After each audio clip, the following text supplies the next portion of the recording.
For today's EX4 set review video, I've gone through Adventure Support, Tamers, and Data Squad. But now, it's fusion time. Twilight Blueflare combines elements of Nene Amano and Kiriha Aonuma. Some could be really good to add to Blueflare, some could be good in Twilight. But others, I'm not convinced. Looking at the last egg of the set, it's Miss Iman, returning as not as a black egg but a blue egg this time. This egg also happens to be traded with Blueflare, with the simple on-deletion effect of, if you have a Digimon in play, draw one. Ideally, you'd probably want to digivolve in the raise with this Digimon, then toss out male Birdramon or a Blazing Memory Boost turn 1 to try and get Kiriha on board. With a Tamer set up and another Digimon in play, your save would be active.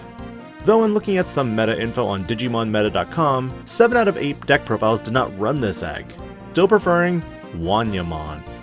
Gaussmon also returns as a your turn once per turn Digimon that when you play a card with Blueflare in its traits, draw one.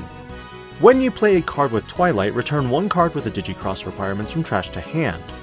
This is some decent recycling, and looking at more meta lists, this card was on average run as a 3 of, with only one list of the 8 looking at running 4. Effect-wise, it is similar to Dracomon, which might be better in some regards because it has an inheritable. Greymon. Phew. A lot of Greymons this set.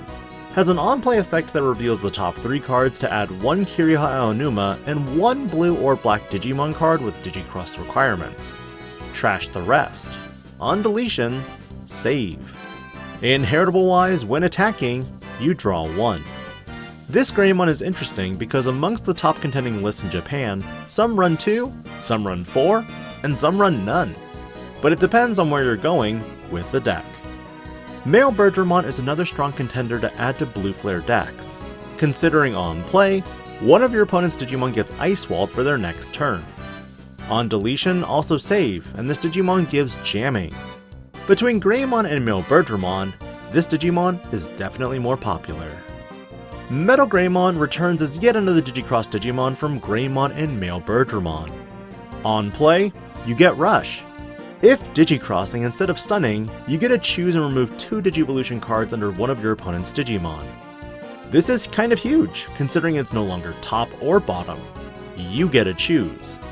Inheritable wise, Metal Greymon offers a when attacking effect that if this Digimon is Greyknightsmon, one of your opponent's Digimon with 3 or less Digivolution cards can't attack until the end of your opponent's next turn.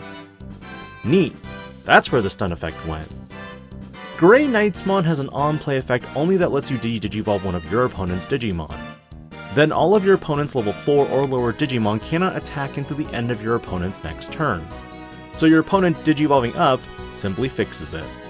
Cost-wise, you'd be paying 8 memory to go into this from a blue Metal Greymon and darkknightmon. Also all turns, when this Digimon would be deleted, you may play one Metal Greymon and one darkknightmon from this Digimon's Digivolution cards without paying their memory costs. Honestly, with the Tamers and boosts, you very well could get there. On the Twilight side of things, Skullknightmon returns, this time being able to digivolve from blue or black for 3 memory. On play, if you don't have a card with Nene Mono in its name in play, play one without paying its cost. This applies even to the dual color Tamer. On deletion, reveal the top card. If it's Blueflare or Twilight in trait, add it to your hand. Otherwise, trash it. A lot of the later lists did not run this card, but realistically it is a free add to your hand assuming you're only running Blazing Memory Boost for option cards and Blueflare Twilight Tamers. Deadly Axemon also joins the gang with the same play cost and Digivolution cost as Skullknightmon. On play, by trashing one card with Blueflare or Twilight, draw 2. On deletion, the same effect. Its inheritable is a little different that you get plus 1000 DP on all turns. Hey, at least it's not conditional, right? Dark Maeldramon is the dark equivalent of Maeldramon, which hasn't made an appearance and this one isn't armor either. In a lot of lists I've looked at, this card is not included, but it makes it so that all your Digimon with Nightmon or Knightsmon in their name cannot be blocked. A bit of a stretch to include, if I'm honest. Which means it's darkknightmon's turn as well. 8 cost and another cross from Skullknightmon and Deadly Axemon for a play cost of 4. On play, one of your Digimon gains blocker until the end of your opponent's turn. If Digicrossing, de-digivolve one. On deletion, you get to use the effect of Skull Knightmon and Deadly Axemon in a way.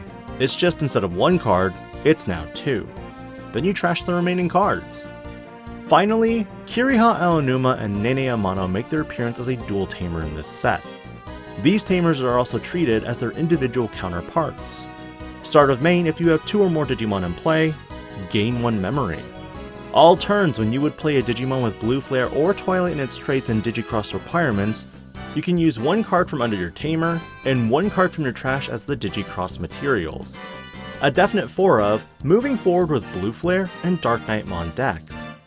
In regard to deck lists, some still play the Security +1 Greymon and go for very aggro plays. As I mentioned from the Dark Tamers episode, many players are splashing Kazuamon for that ability to play an option card with a play cost of 5 or less. Meaning Blazing Memory Boost is free, and can be crazy value to play Kiriha Aonuma and Nene Amano. Other variants may run the Dark Knight package. But again, I haven't playtested anything yet, but you can bet there will be some fun deck profiles in store come the official release. What are your thoughts on Blueflare and Twilight coming together? Doing so adds a lot of potential for blue decks in terms of removal and de-digivolve, while blue offers something more as well in the form of more free memory that you can capitalize on. Let me know your thoughts as I close out the EX4 set archetype review in the last video with everything else. This is DIGI-PANDA, logging out.